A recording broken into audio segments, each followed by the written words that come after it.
ഈശോ മിശിഹായ്ക്ക് സ്തുതിയായിരിക്കട്ടെ. പ്രിയമുള്ളവരെ, ഞാനിന്ന് നിങ്ങൾക്കൊരു കൊച്ചു പ്രാർത്ഥന പറഞ്ഞു തരാം. മാതാവ് പഠിപ്പിച്ച സംരക്ഷണ പ്രാർത്ഥനയെന്നാണ് ഈ പ്രാർത്ഥന അറിയപ്പെടുന്നത്. ഇതെല്ലാ ദിവസവും നമ്മൾ ചൊല്ലുന്നത് ഒത്തിരി നല്ലതാണ്.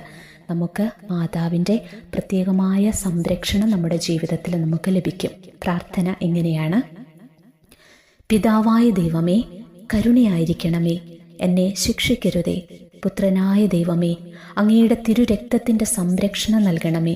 അങ്ങയുടെ തിരുരക്തത്താൽ എന്നെ കഴുകണമേ. പരിശുദ്ധാത്മാവായ ദൈവമേ, അങ്ങയുടെ അഗ്നി ഇറക്കി എന്നെ വിശുദ്ധീകരിക്കണമേ. നന്മയും തിന്മയും തിരിച്ചറിയാനുള്ള ജ്ഞാനം തരണമേ. പരിശുദ്ധ അമ്മേ മാതാവേ, അമ്മയുടെ കാപ്പയ്ക്ക് കീഴിൽ എന്നെ സംരക്ഷിക്കണമേ. സകല മാലാഖമാരെ എനിക്ക് കാവലായിരിക്കണമേ. സകല വിശുദ്ധരെ എനിക്ക് വേണ്ടി പ്രാർത്ഥിക്കണമേ. ആമേൻ.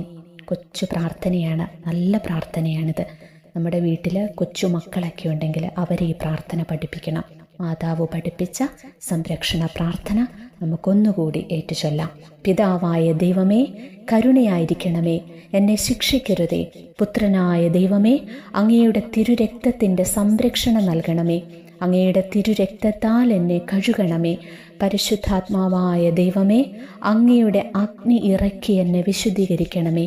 നന്മയും തിന്മയും തിരിച്ചറിയാനുള്ള ജ്ഞാനം തരണമേ. പരിശുദ്ധ അമ്മേ മാതാവേ, അമ്മയുടെ കാപ്പയ്ക്ക് കീഴിൽ എന്നെ സംരക്ഷിക്കണമേ. സകല മാലാഖമാരെ എനിക്ക് കാവലായിരിക്കണമേ.